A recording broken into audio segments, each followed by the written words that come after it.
Good morning, students.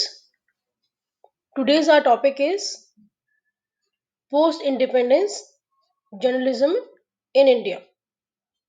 So, let's discuss about this topic. Journalism and post independence in India means आजादी के बाद की पत्रकारिता। देखिए, समय के साथ पत्रकारिता का मूल्य बदलता गया।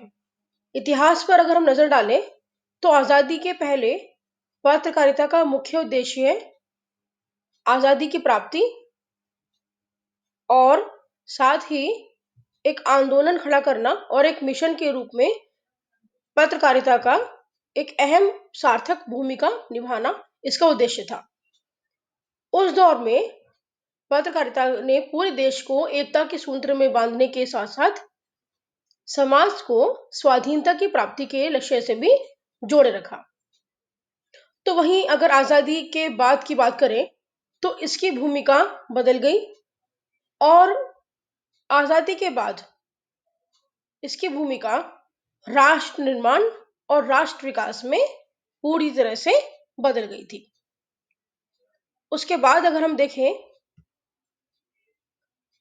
तो वर्ष 1947 जब हमारा भारत जो है वो आजाद हुआ तो इतिहास ने एक नए युग की शुरुआत की थी।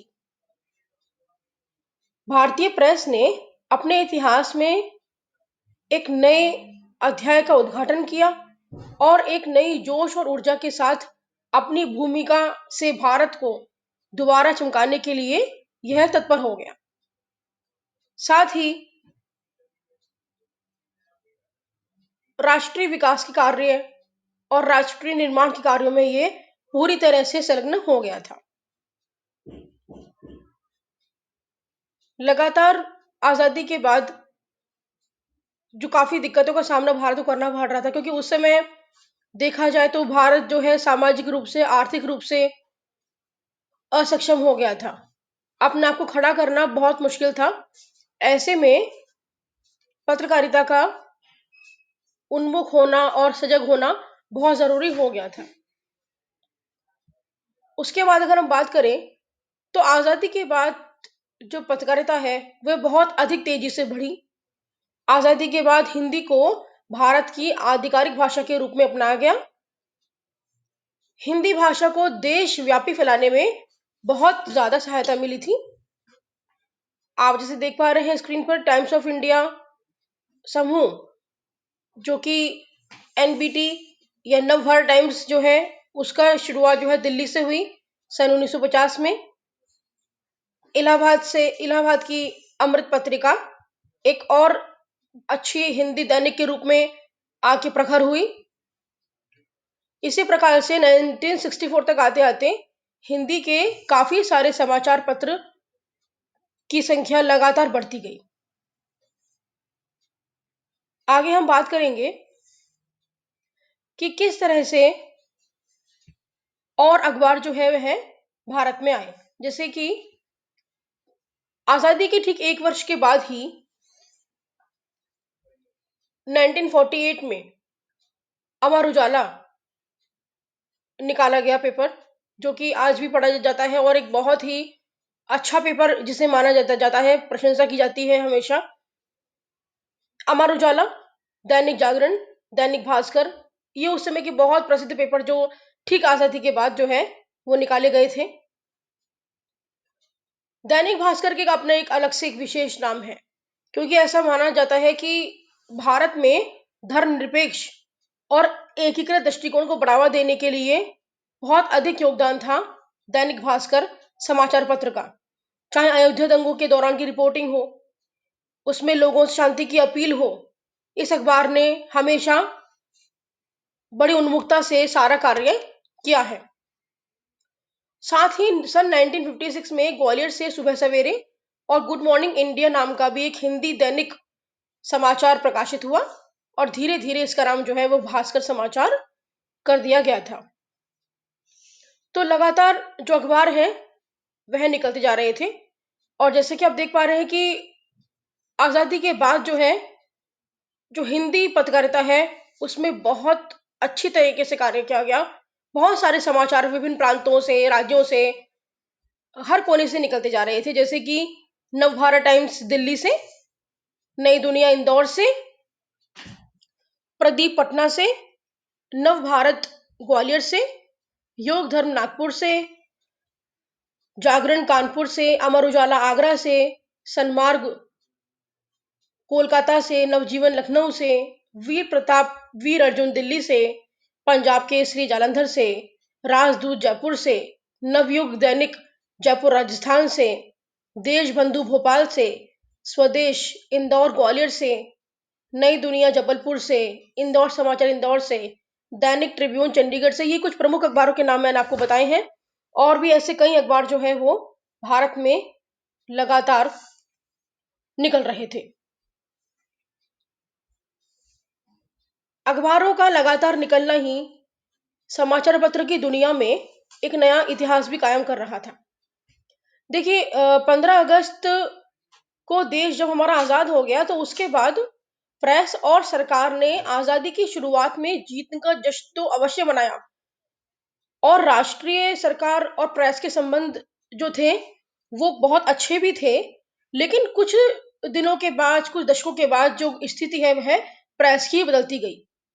देखिए, एक समय था जब प्रेस बहुत फल फूल रहा था, क्योंकि उस समय भारत उतना विकसित नहीं था। धीरे धीरे प्रेस को प्रेस की भूमिका क्या है, सरकार का क्या रोल है, प्रेस का क्या रोल है समाज के लिए, लोगों के लिए, इसी को लेके प्रेस आयोग और प्रेस कमीशन की स्थापना की बात की जाने लगी। जैसा कि प्रेस आयोग या प्रेस कमीशन की जो बात है, उसमें यह बताया गया है कि भारत की प्रेस की स्थिति को जांच करने के लिए सूचना और प्रसारण मंत्रालय द्वारा 23 सितंबर 1952 को न्यायमूर्ति जे.एस. राजाधीश की अध्यक्षता में प्रथम प्रेस आयोग का गठन किया गया। और प्रेस आयोग ने सन 1954 में अपनी वार्षिक रिपोर्ट पेश की थी इसमें, जिसमें बहुत कई महत्वपूर्ण सिफारिशें की गई थी, जो मुख्यतः पत्रकारिता के पेशे को व्यवस्थित और सुचारू तरीके से चलाने में बहुत अधिक मदद करती है। इसी तरह से सन 1955 में भारत सरकार ने प्रेस पत्रकार वर्किंग जर्नलिस्ट एक्ट भी बनाया। यह भारतीय प्रेस के लिए क्रांतिकारी दौर था। 1955 के बाद भारत सरकार ने राजनीतिक दलों के व्यवहार को प्रभावित करने वाले भारतीय प्रेस का समर्थन किया, और वर्किंग जर्नलिस्ट एक्ट 1955 के बाद एक अधिनियम और बनाया गया। उस अधिनियम के अंतर्गत, जैसे कि आप देख पा रहे हैं स्क्रीन पर, 1956 the newspaper price and page मूल्य और पृष्ठ अधिनियम बनाया गया। और जो हमारा जो दूसरा प्रेस आयोग है, प्रेस काउंसिल ऑफ इंडिया, उसकी स्थापना 1978 में की गई थी। तो इस तरह से लगातार प्रेस का विकास और विस्तार होता रहा। और प्रेस के सामने जो प्रश्न खड़े हुए थे, प्रेस की भूमिका क्या है, प्रेस किस तरह से काम करे, क्या वह सरकार के अधीन है या नहीं है, क्या वह फ्री है, इसको लेके भी बहुत सारे नियम कानून लगातार बनते जा रहे थे। अगर हम बात करें आजादी के बाद, चाहे वह वर्ल्ड वॉर जो विश्व युद्ध है, पहला हो दूसरा हो, उसमें भारतीय प्रेस ने अपनी अभूतपूर्व भूमिका निभाई। सांप्रदायिक दंगों, देश के विभाजन का विरोध करने में भी प्रेस ने अपनी गौरवशाली भूमिका का निर्वाह किया। वास्तव में हम ये कह सकते हैं कि प्रेस ने भारत की आजादी में जितनी अपनी अच्छी भूमिका निभाई, उसके बाद भी लगातार यह निर्बाध रूप से अपना कार्य करता गया। मुक्त भारत में संविधान ने नागरिकों को बोलने और अभिव्यक्ति की स्वतंत्रता का अधिकार प्रदान किया, जैसे कि हमारे संविधान की धारा 19 का एक में वर्णित है, जिसमें प्रेस की भी स्वतंत्रता को शामिल किया गया। हालांकि पंडित जवाहरलाल नेहरू के विपरीत श्रीमती इंदिरा गांधी हमेशा प्रेस के साथ असहमत दिखती थी। यहाँ तक कि जब 1975 में आपातकाल की स्थिति के दौरान भी इंदिरा गांधी के द्वारा प्री सेंसरशिप लागू की गई थी, पर इसमें भूमिगत जो प्रेस है वह सक्रिय थे। तो इस प्रकार से लगातार प्रेस की जो भूमिका है उसने अपना निर्वाह पूर्णतः किया। अन्य मीडिया और लगातार जो फ्रीडम स्ट्रगल के कारण जो हमारा जिस प्रेस ने हमारी जो भूमिका निभाई उसमें प्रेस ने लगातार अपना कार्य किया। लेकिन हम फिर भी कह सकते हैं कि चाहे प्रेस का व्यवसायीकरण हो गया हो, चाहे प्रेस पूंजीपति वर्ग के हाथ में भी चली गई, ये भी हम कह सकते हैं, लेकिन फिर भी जो पत्रकारिता के जो तीन प्रमुख उद्देश्य हैं, जिसमें हम ये मानते हैं कि सूचना देना, मनोरंजन करना और शिक्षित करना, यह मुख्यतः उद्देश्य जो है वह भारत का है। और हम ये भी कह सकते हैं कि अन्य मीडिया के साथ प्रेस लोकतंत्र का चौथा स्तंभ है। और इन सभी मुद्दों के बावजूद पत्रकारिता एक वरदान है। इसी प्रकार से जर्नलिज्म जो है वो आगे बढ़ता गया। और जैसे कि आप देख पा रहे हैं स्क्रीन पर, ये एक सर्वे हुआ था 2011 के अंदर, जिसमें बहुत सारे अखबार हैं, इनके बारे में बताया गया है कि किस किस प्रकार से कौन कौन से जो अखबार हैं उनकी जो प्रसार संख्या, उनकी जो रीडरशिप है, वो किस तरह से बढ़ी हिंदी अखबारों की। और उसमें जब पंजाब केसरी हो, अमर उजाला हो, राजस्थान पत्रिका हो, लाखों की संख्या में प्रसार संख्या और रीडरशिप जो है इनकी बढ़ती गई।